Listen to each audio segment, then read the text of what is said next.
Thank you very much. I wanted to hold the first press conference here for a reason.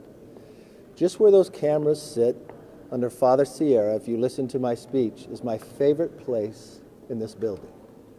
The reason why it's my favorite place is there's a little tile that this was the first chambers after we moved from Philadelphia. And that's where Abraham Lincoln's desk sat. In the back of the chambers, a one-term congressman, with all the challenges that America faced. Long hours, tough work, but as he sat there, I imagine at times he would look over at Cleo. Cleo writes down what has transpired in this house. He probably looked at that clock, wondering how long it would go. That's the exact same view, the exact same clock. But if Cleo continues to inscribe what has happened, in the last 5 days, passed a rules package that no longer the power rests with a few, but to the voices of America of who they elect. We repealed and stripped the funding for 87,000 IRS agents. Government should be here to help you, not to go after you. Be able to protect the unborn. We just protected the Strategic Petroleum Reserve where the president can no longer deplete it and sell our oil to China. And we opened the House back up for the public, something the public has not been able to be a part of for the last couple of years. That's just the first 5 days, and we're just getting started. So we made a commitment to America, and we're going to keep it. With that, let me open up for questions. Yes. You've got a growing number of Republican members now that are calling on Representative George Santos to resign, or at the very least not sit on committees. These aren't just allegations. These are things that he's admitted to, lying to, stealing. Why put him on committees? Well, what I find is the voters have elected George Santos. If there is a concern, he will go through ethics. If there is something that is found, he will be dealt with in that manner. But they have a voice in this process. Yes. Yes, ma'am. Yes. Aside from this bill you all just passed in the Select Committee on China, what other ways will you all be addressing China? What do you see as the top priorities? I'm glad you brought that up. I didn't even mention of the other thing we did. Passed a very bipartisan bill with 146 Democrats joining with us to create a new Select Committee on China that Congressman Gallagher will chair. And I've met with Leader Hakeem on this. This will be, Hakeem Jeffries, this will be a very bipartisan committee. Because I think it's very important. A number of reasons why I believe we have lost jobs to China, our intellectual property, because many times we don't speak with one voice from America. What I am trying to accomplish is get members on both sides of the aisle from all different perspectives, not just from a militarily, from financial, from agriculture and others, to bring those jobs back to America, to make sure China's not with inside America buying our farmland and others. Get a level playing field for competition. We watched during COVID for our medical supplies, them controlling 50% of the market. We watched from our medical pills and others what they control. This is something that is very, not just disturbing to me, but for the future of America. I would say in this first 5 days is probably one of the most powerful things that we passed. In a very bipartisan way, a step forward. I would hope the Senate would do it as well, and that we can speak with one voice as we move forward to bring the jobs back to America. Yes, sir. Yes, sir. There's been a lot of reporting and a lot of rumors about any addendums, side deals, handshake agreements you made to get the speakership. Just, do the American people deserve to know all the promises you might have made to get this? They deserve to know, and the thing that you should look at is the commitment to America. There's not a side deal to anything. You watch the rules package, exactly the same rules package we had back at January 1st. What does it do? The only change within that is vacate the chair from 5 to 1. The other thing that we did, and I'm glad you keep bringing these up because it reminds me of other things we accomplished.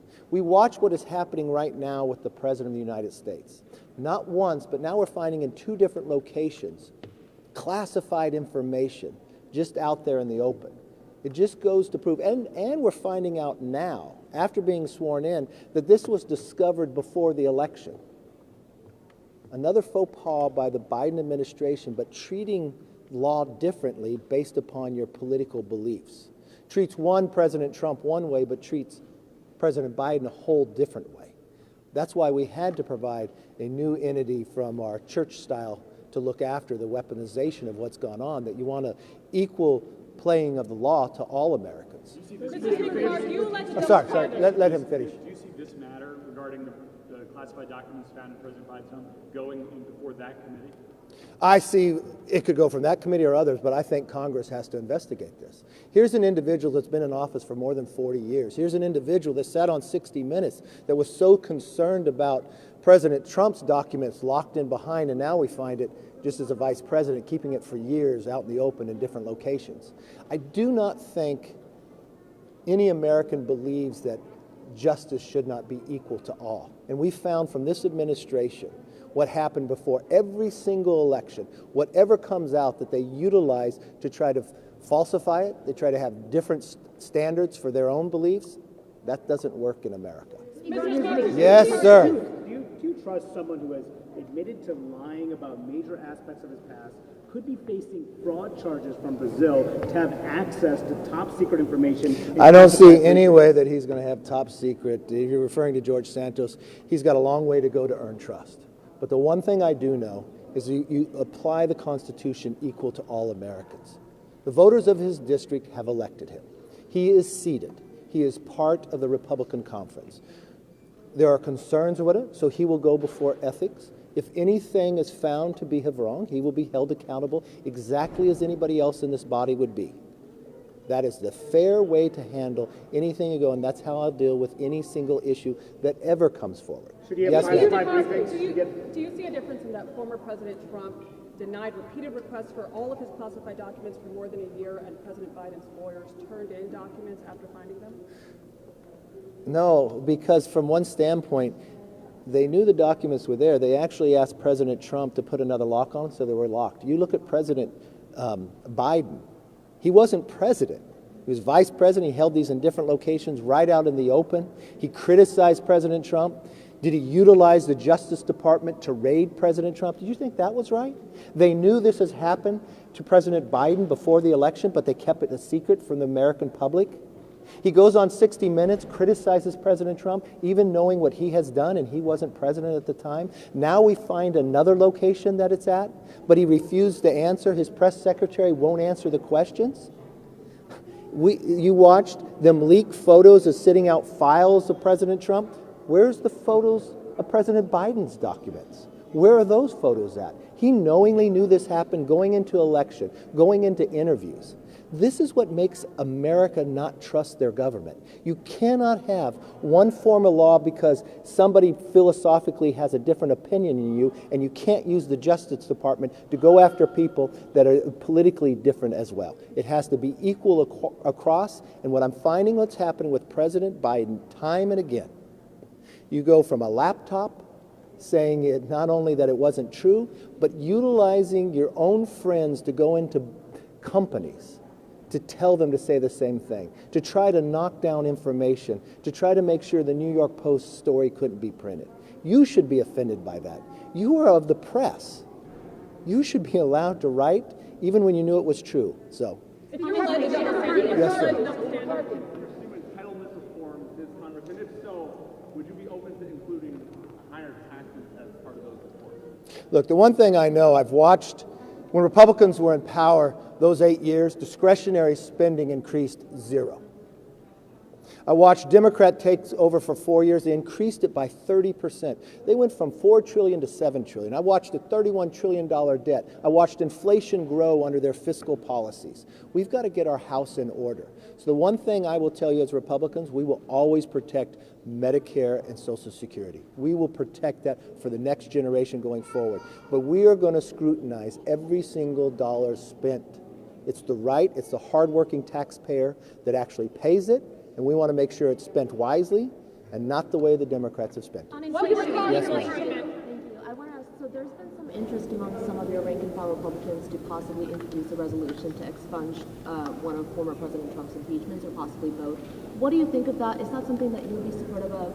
I'd have to look, when you find that the final information that the Russia document was all a lie, When you watch what went through, I understand why members would want to bring that forward.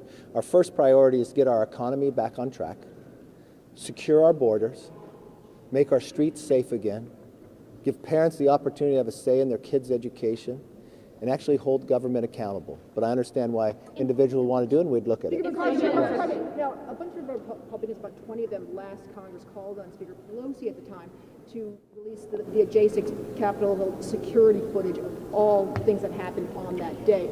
Is that something that you'd be interested in doing?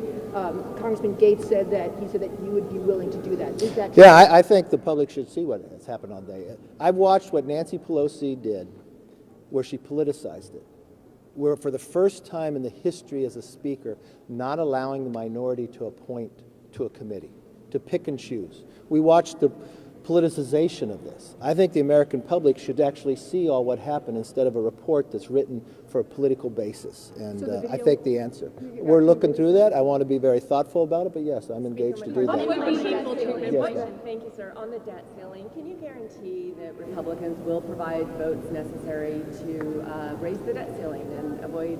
Look, we want to make sure we don't want to put any fiscal problems to our economy, and we won't. But fiscal problems would be continuing to do business as usual. I remembered when Trump was president and Nancy Pelosi was speaker, they became a debt ceiling agreement, and it was a cap agreement for 2 years to cap the spending and make those decisions. This is something that people have utilized. But I ask all of you and all Americans, if you have a child and you give them a credit card and they spend the limit, so you increase the limit again and again and again, when does it end? We've got to change the way we are spending money wastefully in this country. And we're going to make sure that happens. It's a hard-working taxpayer to do it. Paul, how are you? That's good to see you. Senator Cornyn seemed a little bit dismissive of some of the House Republican plans to Jake's Phillips for Florida yesterday. Some of the other Republicans were. What did he say? I don't have the exact quote on me, I'm sorry. He seemed to think that what happens in the House happens in the House, but the Senate needs to be bipartisan. Have you coordinated? Well, that's interesting because in the House here, we just had probably one of the biggest bipartisan votes to collect a select committee on China. I don't know, is the Senate even in this week? What did they do this week? Oh yeah, they haven't done anything.